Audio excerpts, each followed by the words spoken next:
I'm leaving. Not already. You can't leave the party already, Cheryl. I just love that it says leave meeting. And I'm like, No, we no.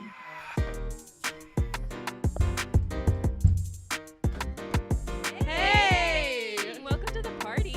We only have one rule here. Please leave by 9.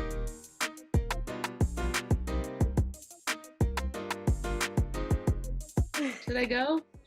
No, leaving is not an option. All right, so welcome to another wonderful episode of Please Leave by 9.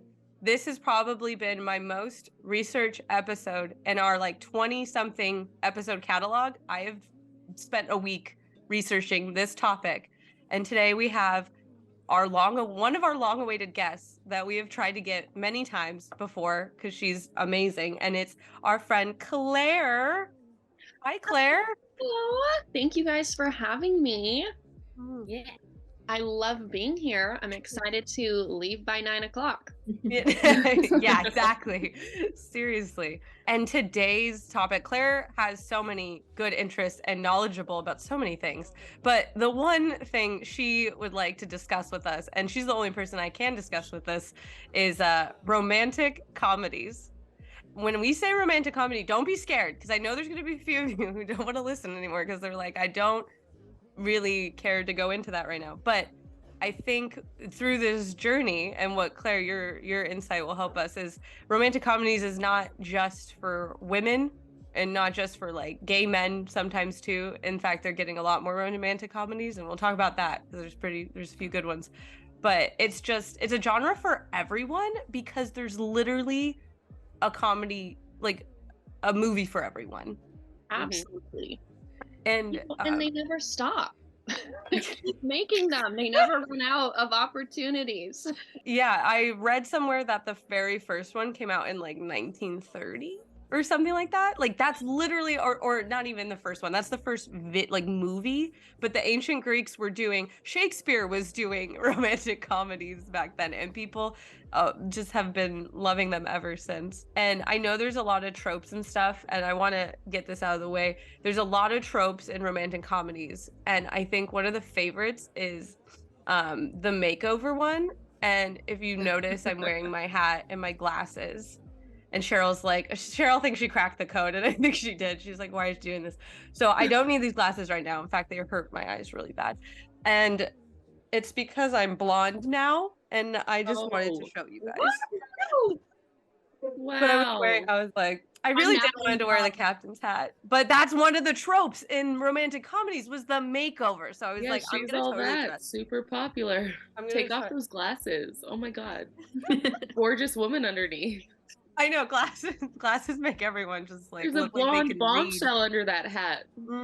Yeah, but I still like the hat too. Defines a romantic comedy, because I feel like I have a definition.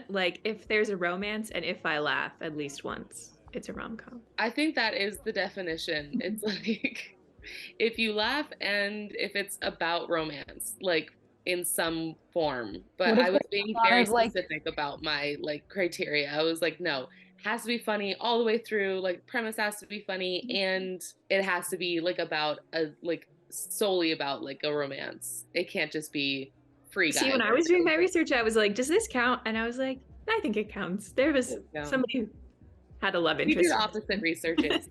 That's great. I would say none of the Nicholas Sparks movies count as a romantic comedy. Because they're not funny. They're not funny. They're not funny. But what if you're laughing at how ridiculous it is? That's the thing we're defining, because it is not, in my book, none of those are considered a romantic comedy, because I thought about that. I was like, But if I'm laughing, and then what if someone dies and you laugh?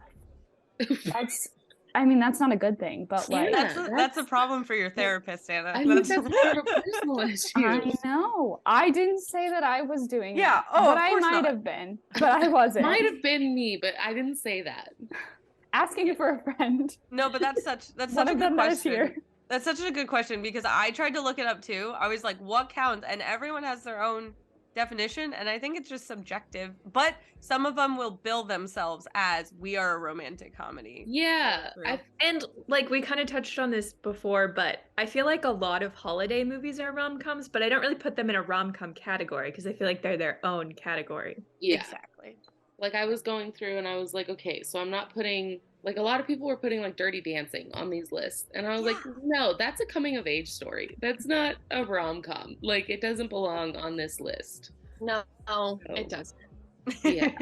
It's like we're dancing and she's coming of age and learning how, there's Step Up also can be in that story. She said Step Up. Step Up can also be in that dancing coming of age movie. I thought about Step Up and if it was considered a rom-com, and I didn't come to a conclusion. I think first one, I would say can't be the second, third, fourth, or fifth one. The second one is so good though, and the first one is not funny. So I think if you look at Step Up as a trilogy, or however many movies there are, you can't count it as a romantic comedy because there's only one that had like true romance, which was the first one. I agree. No, they all have romance in it, but it's not. Yeah, it's and the romance was in the first one, and then the comedy came later. Yes, it had to move into the comedy space. Another thing I saw when I was researching was that people like romantic comedies because they're stress free. So that I think that's if we made an imaginary checklist of what has to be in a romantic comedy, it'd be like, well, the romance has to be like the main, or at least one of the main plot points. Like it can't be a secondary theme. Yeah, like it's a main thing. Romance. It's stress free. Like it can't make you on edge because the whole reason you're watching it is to not be stressed or like, kind of thing. So it has to be stress free. And then chemistry is like the secret ingredient. And that's something Claire and I and whoever else views romantic comedies with Claire, we know when everyone has it and who doesn't. Yeah. You've got to have that sexual tension. It's necessary for the movie to be a success. Mm-hmm. But what if that stresses you out? Because that stresses me out. The sexual tension stresses you out? Can there be so like I feel like I get stressed, but like also love it. Like it's like it's the plot in itself, like because something good is gonna happen in the end, but then that build up, stressful. Yes. I don't know. Has anyone checked their blood pressure while watching? Well, no, yeah, my if they've done it right, my blood pressure is definitely up. Oh, Cheryl's definitely is. For other reasons. Claire, what are some of your do you remember the first one you watched / you fell in love with? You were like, this is it. This is the genre to be. So I think my first favorite rom-com and ultimately kickstarted my celebrity crush was 13 Going on 30 with Mark Ruffalo. Oh yes. Jennifer Garner. So good. I think we watched that really young and you just gotta love it. I mean, they're so cute. It's that like love story from a young age. Then she becomes 30 and hot, and it's with Mark Ruffalo. So, gotta love it. Yeah, it hits all the point. And there's another trope. Everyone is friends to lovers. Yeah, best friends. That's another one I saw. Friends to lovers is a big one. And I also saw that in that range. I think it was 2004 is when that movie came out. That a whole slew of early 2000s romantic comedies showed up in that time frame. Yes. And 13 Going on 30 helped like propel it to the new generation. Like they were there. And Jennifer Gardner before then was like in kind of like a few action stuff, but she wasn't a name like after the movie. So I didn't know that. Jennifer Gardner's just always been around, being pretty and funny, but I just didn't know that was 13 Going on 30 was her start. And Mark Ruffalo is pretty great in it. And they've both projected into being in other romantic comedies. There's some stars that tend to be in more romantic comedies than others. Like Cameron Diaz is a big one. And Jennifer Aniston is in a ton. Sandra Bullock. Sandra Bullock is the original. Jason Segel. Oh my gosh, yes. Paul Rudd. Paul Rudd is a big one. Yeah, there's these people that show up. Some of my favorites. Matthew McConaughey for sure. and Kate Hudson. Kate Hudson. Yeah, Kate Hudson. Both of them together. Drew Barrymore. Yes. Adam I think Sandler. it takes like a certain actor who can do not only the comedic timing, but they have to be believable. So the people who can do that, I think, stay in the genre a little bit longer because they're just good at their job. You know what I mean? Like, yeah, there's a few people that show up in the genre and you're just like, I don't know if I believe you. Like the ones that, because Netflix pumps out a few. So, okay, what I figured out is that romantic comedies had a drought between like after Jennifer Gardner's era to 2018-ish.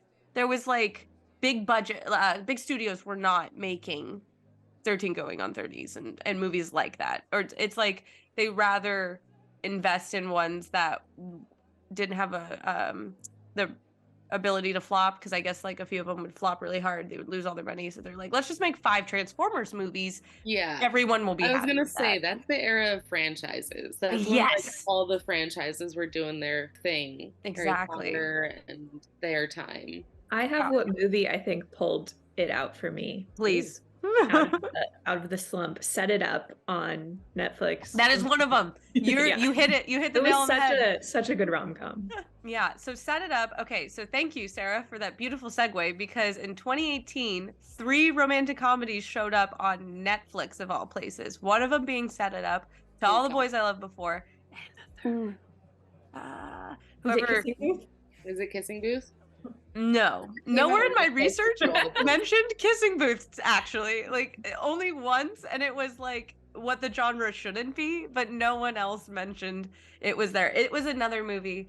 I can't remember what it was, but so then they found that Netflix had taken the romantic comedy outline genre and was like, we're gonna start just pumping these out now because you know they have the money and the ability. And so in 2018 was like the revival of people were like, oh my god, we love this. And Set It Up was such a good movie. I'm pretty sure it came before To All the Boys. Did it come before To All the Boys? And then either way, To All the Boys kind of solidified Netflix as, we're going to be a romantic comedy, we're going to keep making these. And then other people noticed the algorithm, and so they like started doing it. But To All the Boys is one of them that Claire and I watch all the time. All the time. We used to watch it all the time, and then they kind of ruined it for me in the third movie. I'm not going to do any spoilers. The second movie. They ruined it for me. I've never seen a movie ruin the first one so hard. Perfectly. The first one was so good. Literally in one scene in the second movie, they ruined the entire first movie. I didn't know it was possible. I had no idea that was possible. And these are books. Yeah. How they ruined it? Like, what? That was, and so could you say that's another trope, is that it's opposites attract, right? And fake dating. So fake dating is a huge trope. Fake dating. Yeah, so fake dating, which I think never, like nerd or unpopular kid, cool kid. Opposites attract. Yeah, I like the opposites attract. I like the shy boy and then the really outgoing girl, or could be either way. Yeah. The new Netflix, She's All That, or He's All That. He's all that, and then she's all that. Yeah. Mm-hmm. Both of them. They take his glasses off and her, and now there's like, oh my god. Oh my gosh. He's a horse boy. He's a horse boy. Horse boy. Yeah. His role wasn't that good. I'm sorry. Like, he was already hot to begin with. Yes. They didn't do the makeover properly in romantic comedy fashion. You're right. And the makeovers are so tricky to handle. And Cheryl, there's a movie that I found in my studies that made me think of you, and it was Perfect Makeover, like a makeover 101 of romantic comedy. Can you guess what it is? Miss Congeniality. That's a good one. Okay. You're on the wavelength. I was gonna say She's the Man, but yeah. Princess Diaries. Whoa, she's the man? Did you just say she's the man? Yeah, she's the man. Yeah, what a makeover. You know, the ultimate makeover. That is one of the best romantic comedies I think ever. That's one of the best movies ever. I'm just they saying, nailed it. Like, And they did. They kind of were making fun of the makeover trope a little bit. That's so great. I hadn't even thought about that. That's incredible. Yeah, because they make her into a man. Yeah. And have you guys seen, what is it, with Ali Wong on Netflix? Always Be My Baby. Yes. So she never did a makeover scene in her romantic comedy, but she always wore her glasses throughout the movie. And I think in an interview, she came out and said, I wanted girls to not feel like they don't need to have their glasses to feel loved and hot and worthy of their love. Oh, yeah. Which is completely true. Thank you, Ali Wong. Yeah. I don't fun glasses too. I know. No, but that's a super good point with the makeover. And it's like, that one's a little harder. The Duff also does a makeover scene. Ish. Yeah. And that one, a makeover-ish. And like she wanted to do a makeover and then decided like, no. She didn't need to. Yeah. So, and I think that's another thing with romantic comedies, because I went through all the way from 1960. I watched The Roman Holiday with Audrey Hepburn. Oh, good. And oh my God, Claire. Audrey Hepburn throughout the whole movie. It was Claire. I was watching Claire in the movie. At one point, she just puts her hand out to like for them to like shake it, because she's playing a princess. She's playing a European princess who runs away for a day. That's the whole movie takes place in one day. And so she's like a little bit like tired. So she's like trying to meet what's his name? Gregory Peck. And she's like, he takes her hand and she's like, charmed. And that's like all she's charmed. And I was like, that's Claire. She walks into his bedroom, and it's like a really tiny Italian, flat. And she's like, is this the elevator?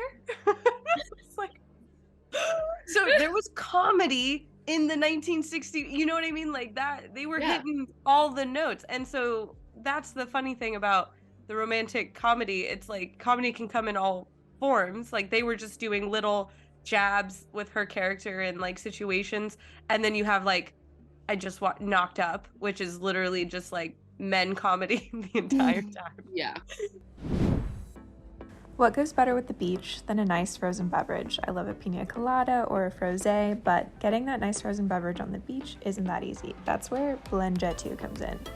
BlendJet 2 is portable, so you can blend up a smoothie at work, a protein shake at the gym, or a margarita on the beach.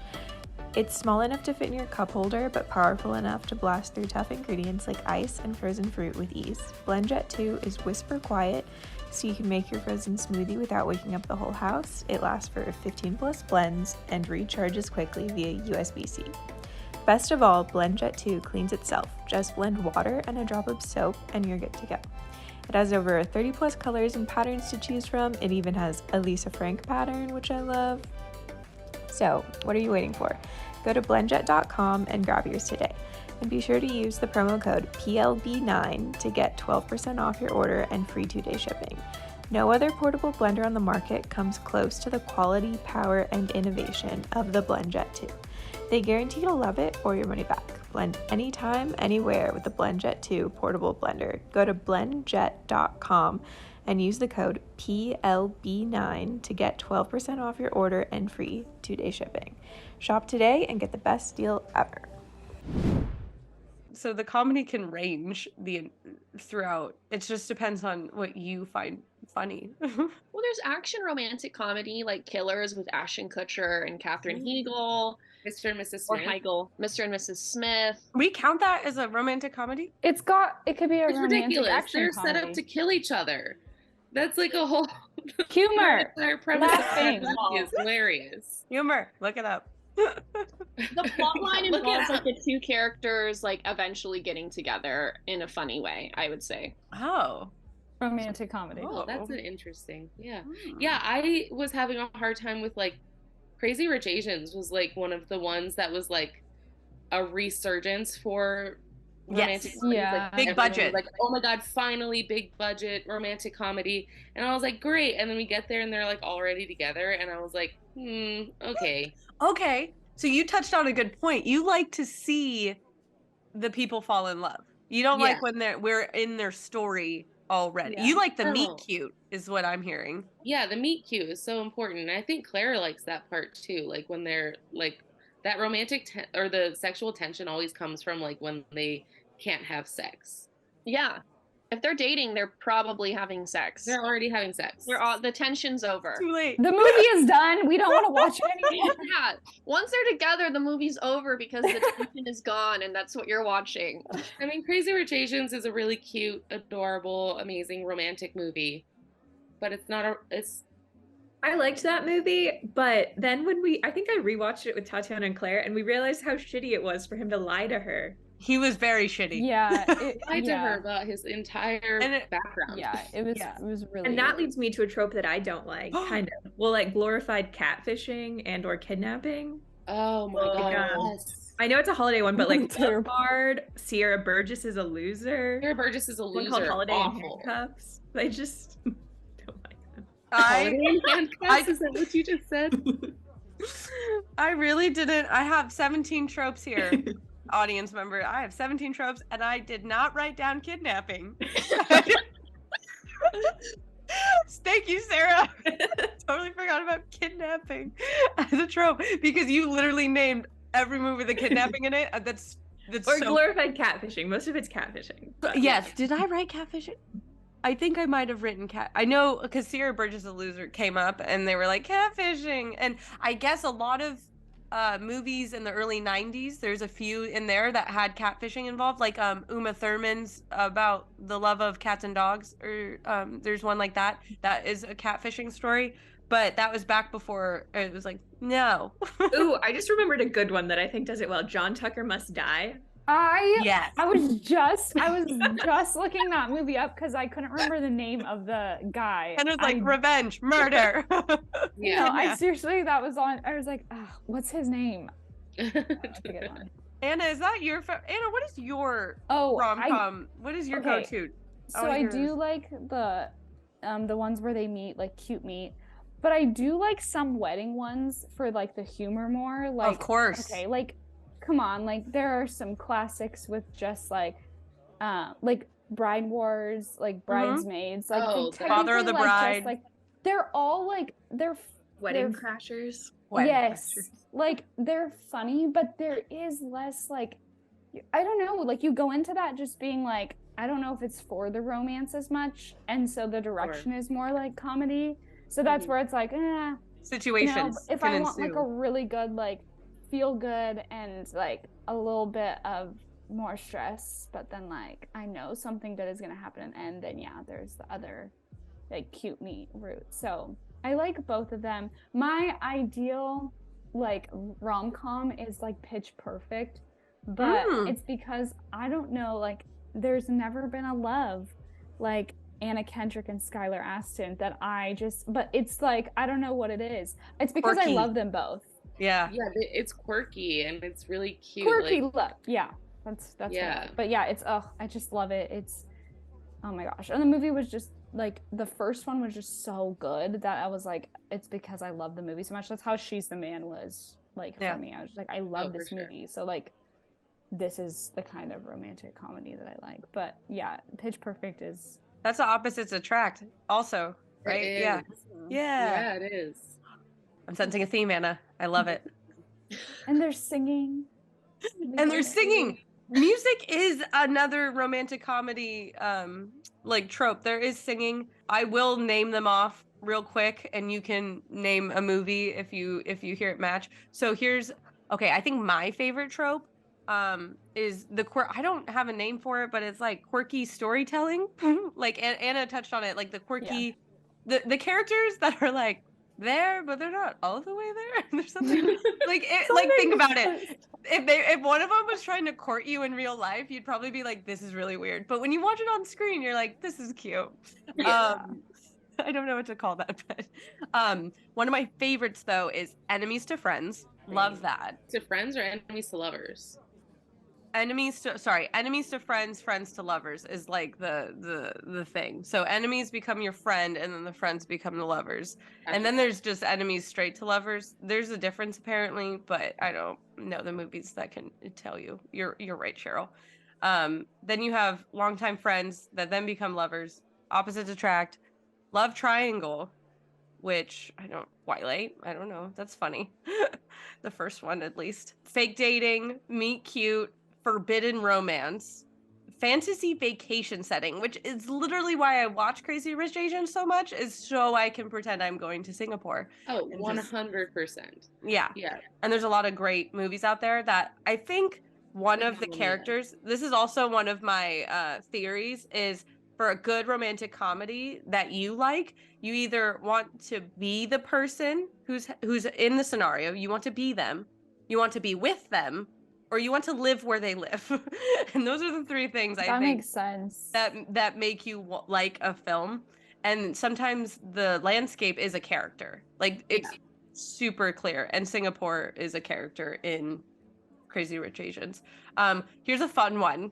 This is Trouble with the Ex, which I didn't realize was a trope. And then I was like, oh my God, it's a trope. That makes sense. Old Flames Reignited, which is different than the other one.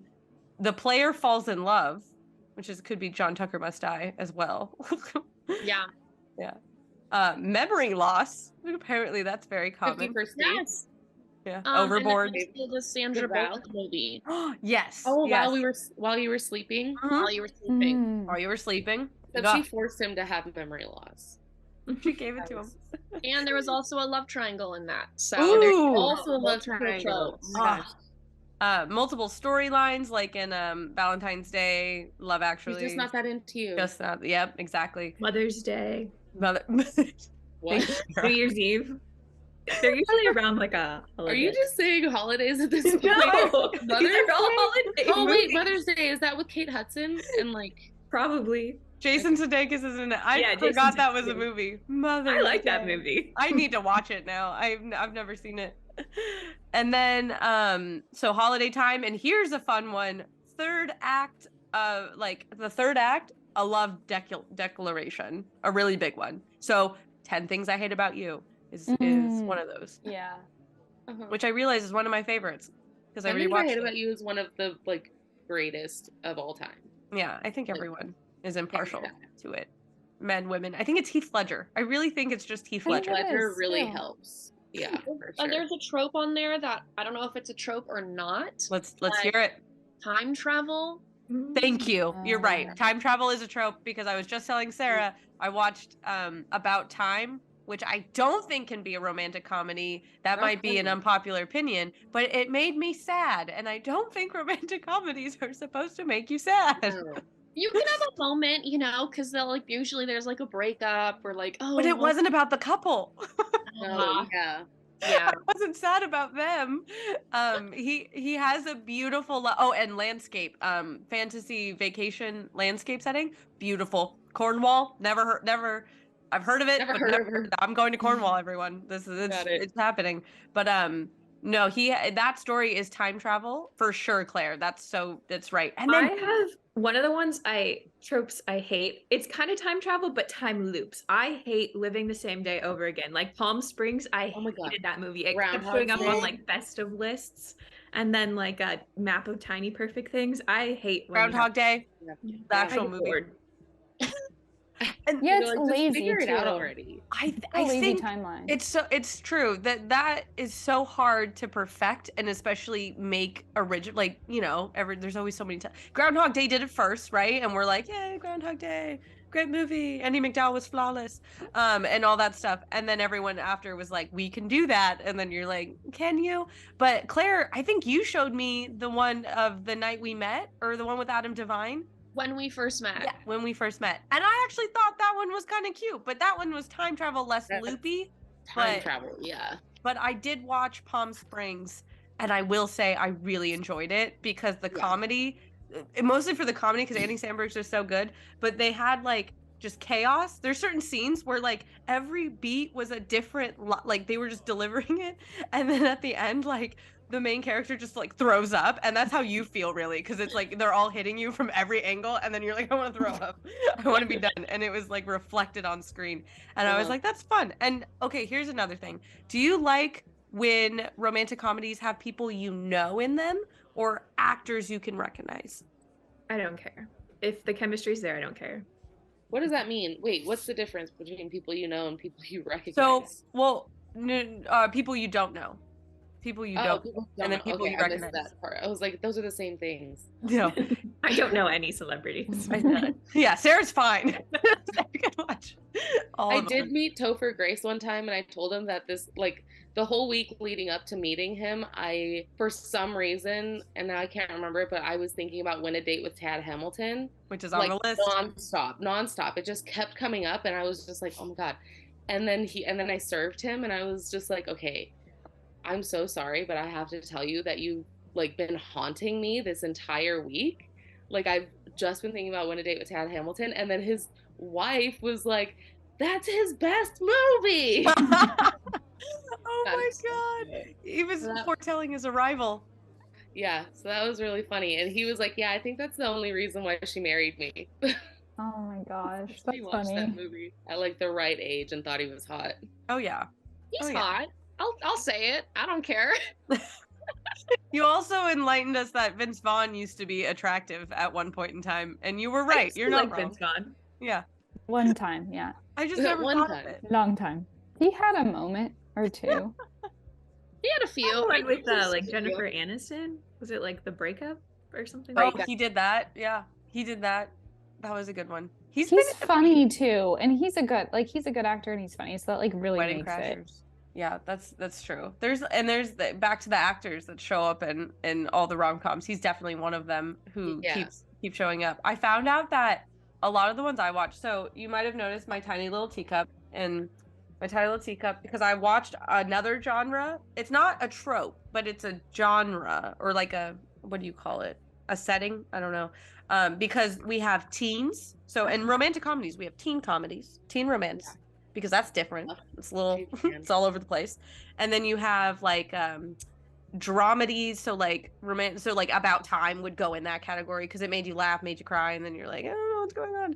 And then you have old time, like classic Jane Austen type stuff. And so I watched Emma, the one from 2020. That one was actually pretty good. But Anya Taylor-Joy is just a joy to watch. So I just watch her in almost everything she does. Have you seen Mr. Malcolm's List? No. That's a really funny one. It's like historical rom-com. Yeah. It's Bridgerton era-esque. Yeah.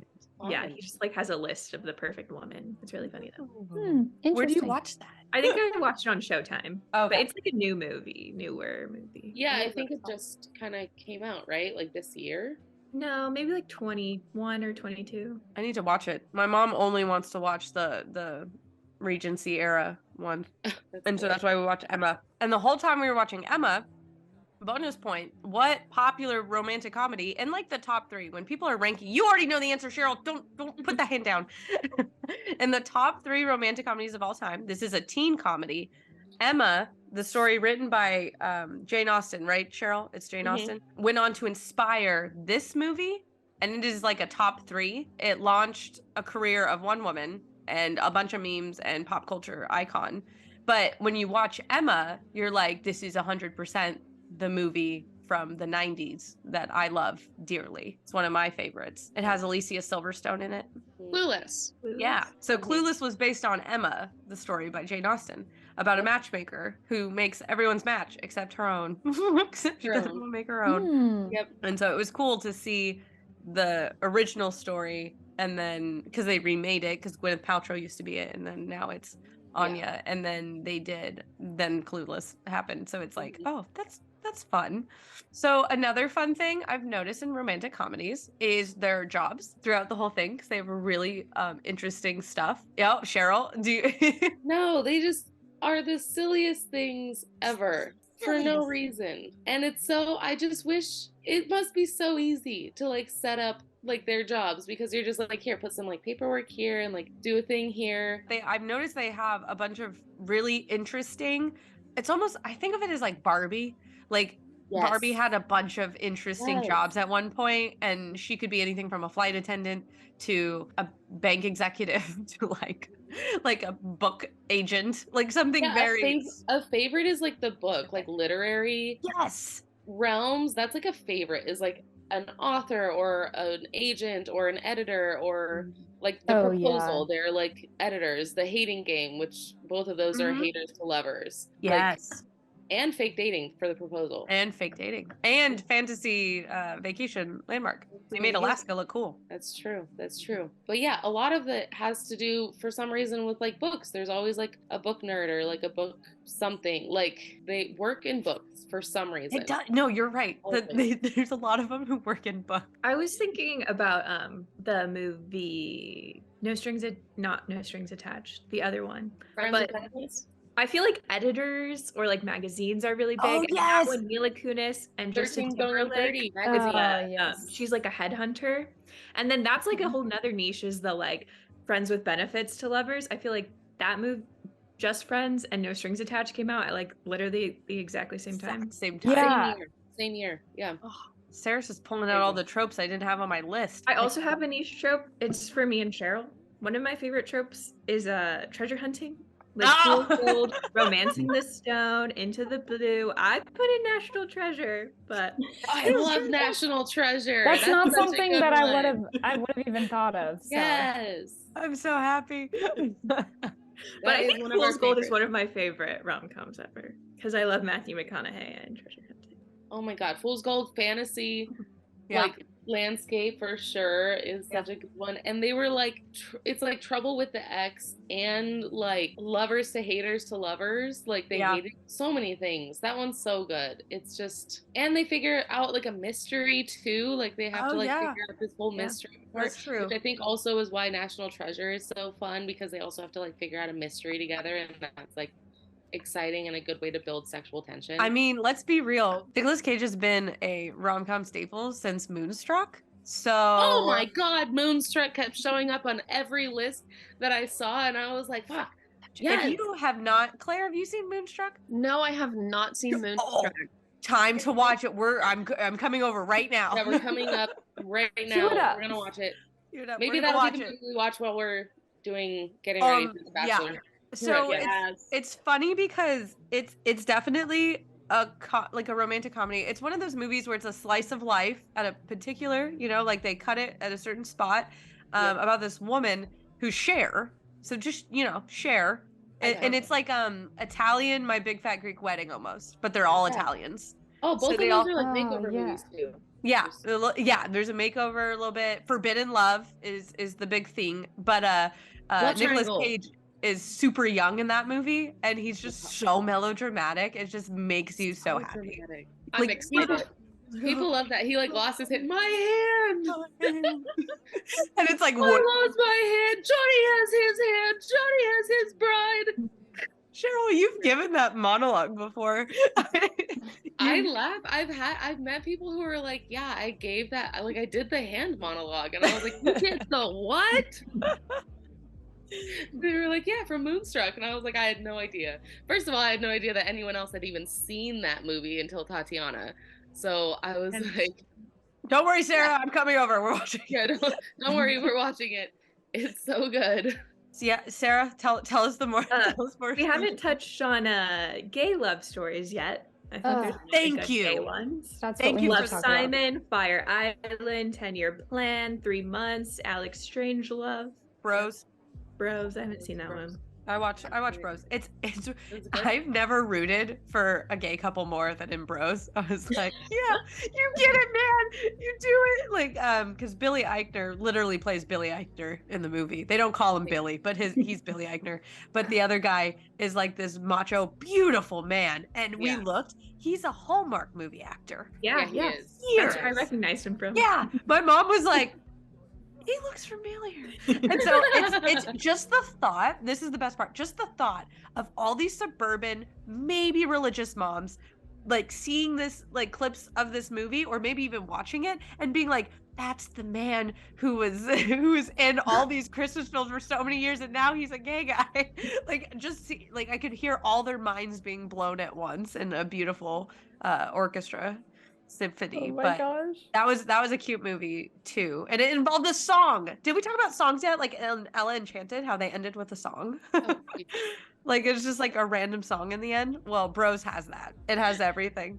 Gay love story, song in the end. So well, I'm glad that they're making movies that are the rom-com is dedicated specifically to gay couples, because usually it's in other movies, like 15 years ago, a trope could even be, or a theme could even be like the gay best friend. Yeah. So it's nice that they're kind of the main character now. Making it the main character. Woody Harrelson as the gay best friend and Friends with Benefits. Yeah. And even in Set It Up in Netflix. Yeah. Pete Davidson. Who would have thought? Not me. That's so true. Love, Simon is still one of my favorites because I read the book. Yeah. And it's such a good, it's like what people wrote it as when I was looking, a John Hughes movie in the modern era, which I completely agree with. Movies. Yeah. That's a whole nother thing. That's like Pretty in Pink and anything with our girl Molly Ringwald, right? Ringwald. Yeah. From Sacramento. Have you guys seen Fire Island?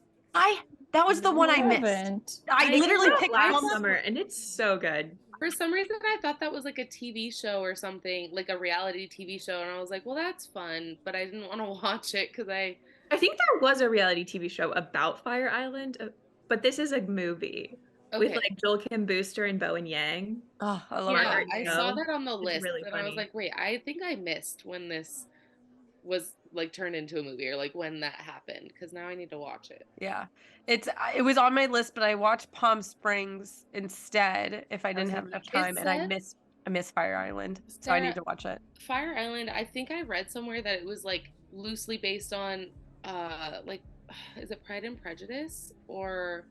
Oh, it has one of those themes in it, Cheryl. You gotta look it up. That would be. And I was like, wait a minute, what? Oh wait, you know what's another? So I love I love the diversity in romantic comedies because it gets really old just watching kind of like white people fall in love. Oh, it's Pride and Prejudice. Yeah. Oh, I need to tell my mom.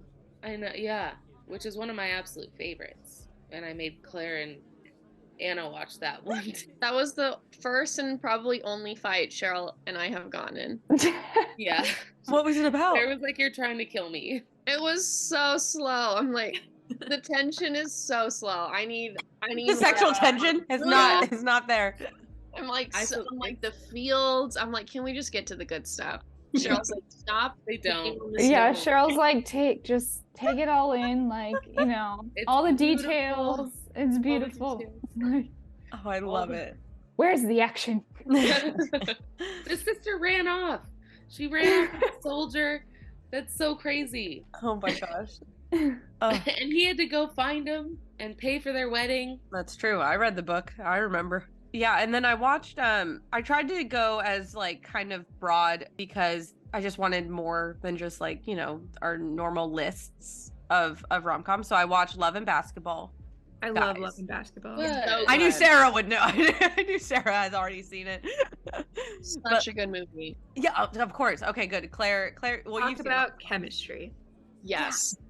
Oh my God, Omar Epps. Let's be honest though, I've known him from House, from watching 8 years of House, and to see him as a child, I was not prepared. He's like, oh my God.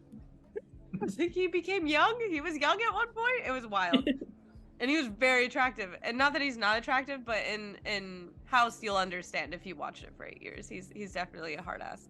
But they're both so hot, and they're like, it's just so steamy throughout the movie. Talk about tension. You know the chemistry is good when you're debating if they've dated or done something outside of the movie. You're like, they must have. Like, they're just so good on screen together. There's no other option. You brought up a great point. Does that bring us to Ashton Kutcher and Reese Witherspoon not touching each other on the red carpet because they were afraid of? Have you guys watched that movie? Yeah. Your Place or Mine? There was no chemistry, in my opinion. The thing was they had chemistry on like their phone calls and then in person. Well, okay. My problem with that movie is like nothing changed. They just like changed spaces, but like you just assume that their entire relationship was them on the phone, and then how did they fall in love with each other over the phone now? Like, it's such a bizarre, like... Also, I don't know if it's the way they set it up, but she seemed so much older than he was. I thought that she was like, I don't know, she gave me like, I don't know, she could be his mom. Yeah. Yeah, I mean, her having a kid and him like being a bachelor was really yeah, and he acted like immature in like the beginning. I don't know. It was just not there for me. It wasn't there. Which was so sad because like the part like at the end where they like met up at the airport and they're like yelling at each other and they're mad at each other and he's just like, no, we're not gonna be friends anymore, and he's like crying and like all this stuff. I was like, like, you guys are good. Why did we mess up this entire movie? The whole movie could have been like you two like this because you're both so solid in romantic comedies. And they just like kept them apart and like kept them over the phone and like didn't. It was the magic did not happen. There's no magic. She had more magic with Jesse Williams. Who doesn't have more magic with Jesse Williams? That's true. God, look at that man.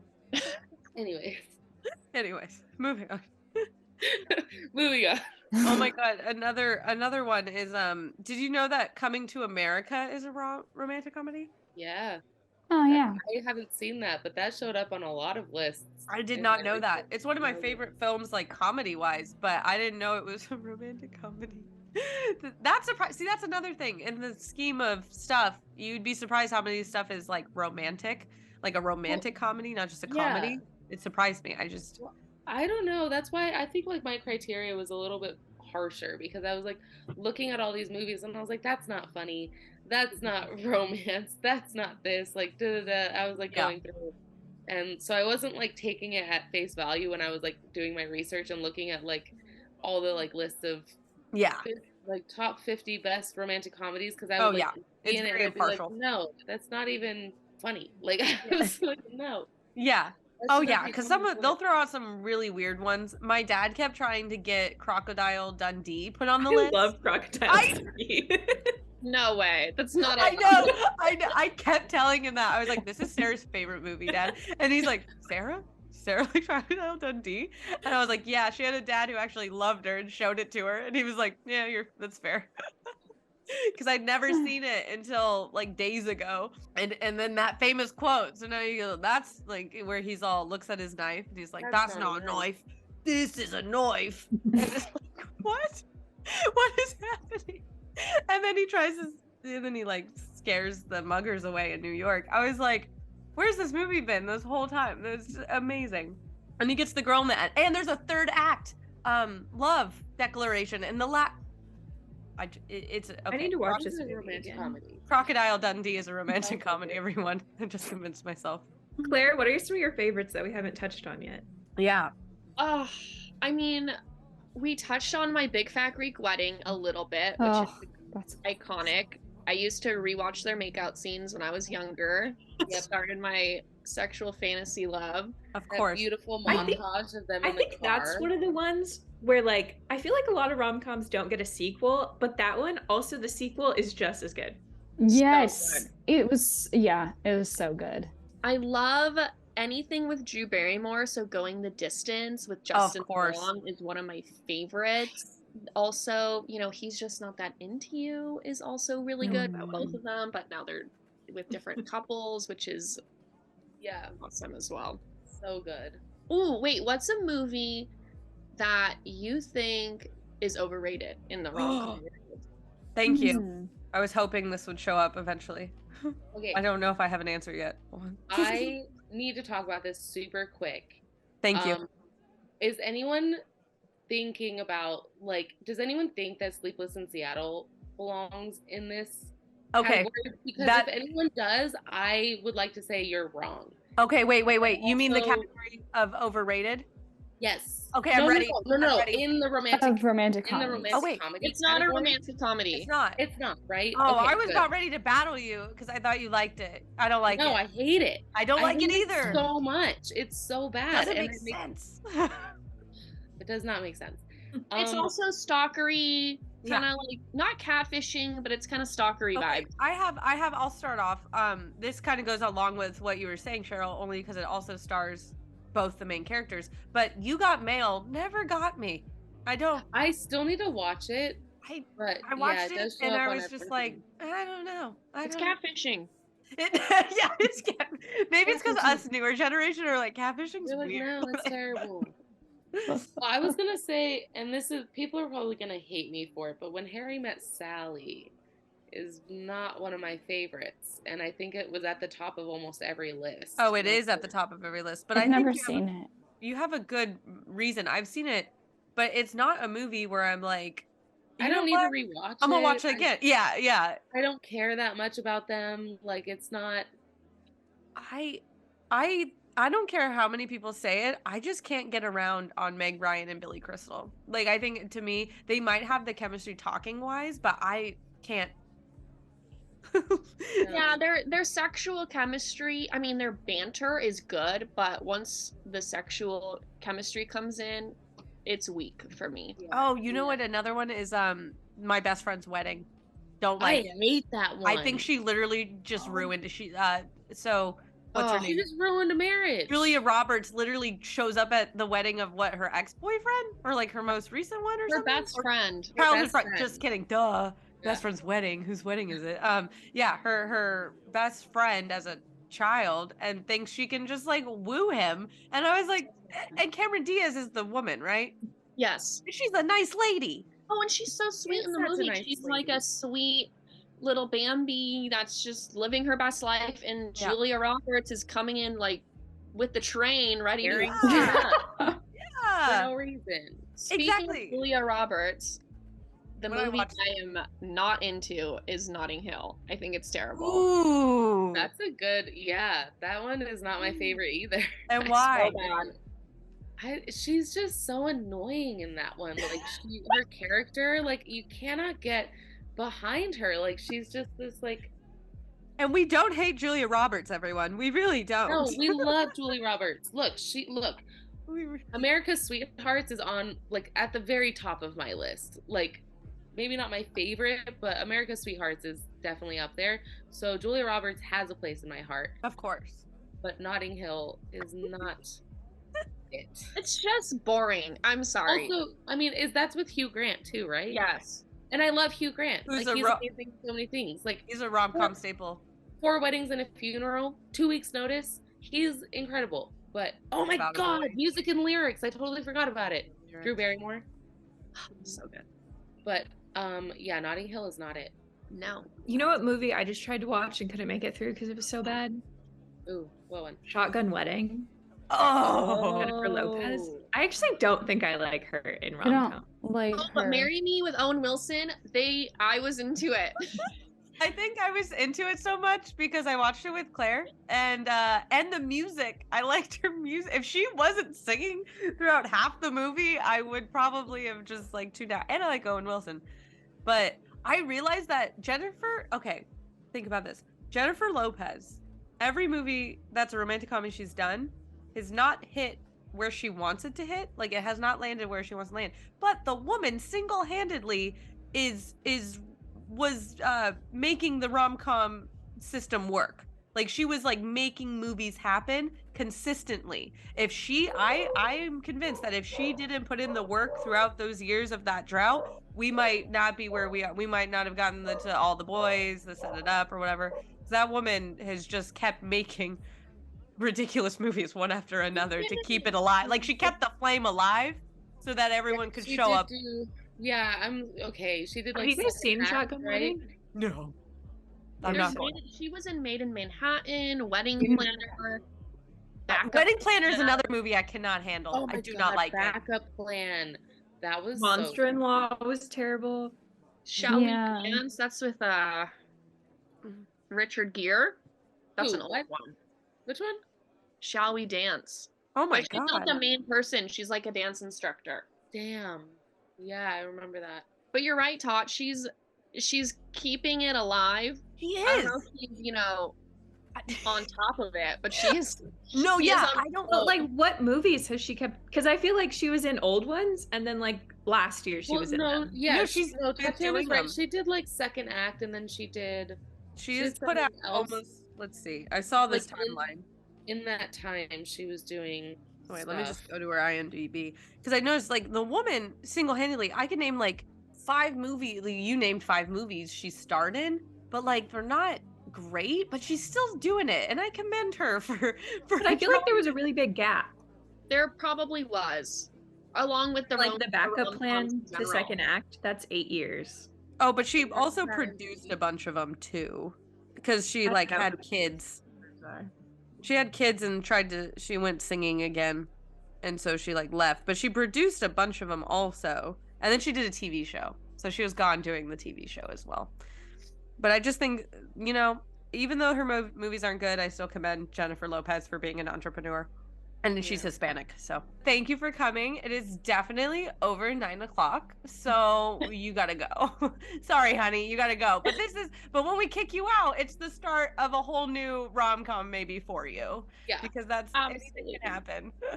Anything can happen. You know, the rom-coms are coming back. You know, let's support them. Yes, and let's go watch one. Right? Oh my god. Dad with a little tea tonight. Love it. That's right. Little tea, all that. I'm ready. All right, thank you guys. Oh my gosh. Oh, love you. Bye.